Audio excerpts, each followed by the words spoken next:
If Labour does end up with a new leader and Andy Burnham walks into number 10, there's one question that'll instantly dominate Westminster chatter. Does he go straight to the country and call a quick general election, or does he carry on what the majority Labour already has? On paper, it sounds simple. In the UK, we don't elect a Prime Minister directly. We elect MPs, and the largest party forms a government. So if a party changes its leader midterm, that new leader can become Prime Minister without any election at all. That's normal. It's happened before. It's part of how a parliamentary system works. And yet, politics is never just about what allowed. It's about what feels legitimate, what looks confident, and what looks risky. And right now, those two forces are pulling Labour in completely different directions. Let's start with the argument for an early election, because it has an emotional appeal. Supporters say a Burnham premiership would come with a new agenda. If he's serious about big reforms, especially anything constitutional or economic that goes beyond what Labour set out in its 2024 manifesto, then voters should get a chance to approve it. Without that, the government could be accused of trying to govern on autopilot, stuck with yesterday's promises and a program designed for a different leader. You hear that worry from people who basically say, if Burnham wants to be more than just a caretaker of the existing plan, he needs a clear mandate. Otherwise, he's boxed in. Every ambitious policy becomes a fight about whether the public ever signed up for it. That's the pro-election case in one sentence. New leader, new direction, new permission slip from the voters.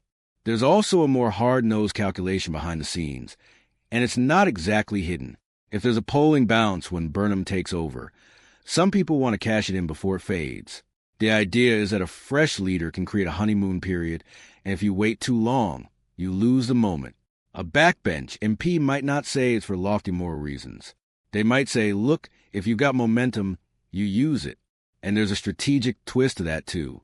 One senior Conservative figure has even suggested that if Burnham is bold, he might prefer an early election precisely because opponents aren't ready.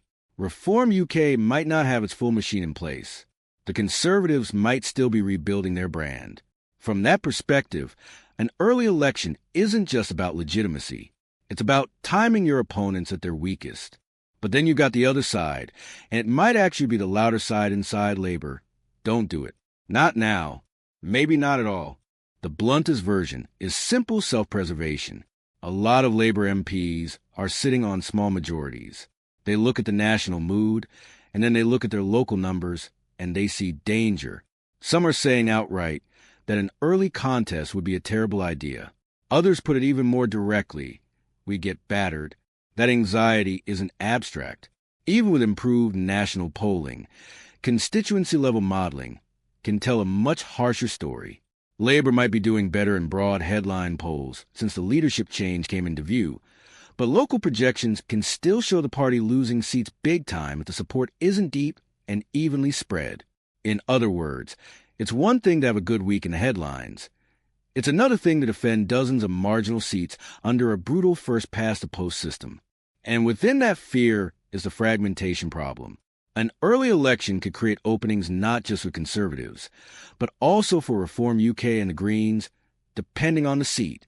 Labour MPs worry that a campaign fought in a volatile moment would split votes in unpredictable ways, and unpredictability is the last thing most incumbents want. There's also the constitutional argument against an early election, and it's a serious one. Several Labour figures fall back on the framework of the system. We don't have a presidential model here. A prime minister doesn't require a personal mandate just because the name on the door changes. If the government still commands the confidence of the House of Commons, it can govern. That's the point of parliamentary democracy. So to those voices, demanding an election because a leader changes is importing a presidential mindset into a system that isn't built that way. They'd argue it sets a precedent that every leadership switch must lead to an election, which would encourage instability and constant trips to the polls. Then there's the public mood. After a long period of political turbulence, plenty of people could hear surprise election and think, really again? Even some Labour sources are hinting that voters might not appreciate being dragged back to the ballot box during yet another bout of political drama. There's a difference between Westminster being excited and the public being exhausted. Now, how does Andy Burnham fit into all this? Well, Part of the fascination here is that his personal ratings appear strong. Some polling suggests he performs well head-to-head against other party leaders on the question of who would make the best prime minister. And since Keir Starmer's expected departure has come into view, Labour has enjoyed what's been described as a bounce, narrowing gaps and shifting the conversation. Still, supportive headlines don't automatically translate into safe seats. That's why you can have two people looking at the same situation and reaching opposite conclusions. One camp sees the bounce and thinks, strike now. Another sees a possible seat-by-seat disaster and thinks, don't touch it. You can also hear a softer question underneath all of this. What kind of leader would Burnham be on a national stage? Critics have made the point that running a major city region is not the same as dealing with global crises and international strongmen. That line of attack is already waiting. An early election would put it front and center immediately. If you go early, you're choosing a campaign that tests not just the party, but the person. At the same time, Burnham can't ignore the pressure from those who say he risks looking empty if he promises transformation but governs as if nothing has changed. That's the trap.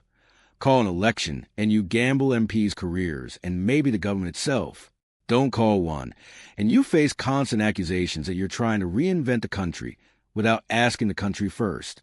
Officially, Burnham's camp has tried to close the conversation down. The message coming out is that he's not thinking about an early election. Allies have echoed that it's not on the cards. But in Westminster, that usually means a debate is very much on the cards, just not in public. And it's not just Labour playing out scenarios. Other parties are preparing too. There's talk that Conservatives and SNP figures are readying themselves for the possibility of an election as soon as the autumn or into the spring next year. That tells you one thing. Even if it doesn't happen, plenty of people believe it could. So where does that leave us? This is really a story about a party wrestling with two instincts at once. One instinct says, be bold, refresh the mandate, own the moment, set your direction with permission from voters. The other instinct says, protect what we have, don't roll the dice. And remember that a bounce is not the same thing as a locked-in majority. If Burnham becomes prime minister, the decision won't just shape his leadership. It could shape the entire political calendar of the next decade. Because if he goes early and wins, he could stretch Labour's time in office out for years. But if he goes early and loses seats, he might not even get the chance to build the kind of government he's being urged to lead. So the real question is this. Does he treat an early election as a moment of opportunity or as a needless risk? For now, the only honest answer is that the debate is getting louder and the clock can start ticking much faster than anyone expects once a new leader is in place.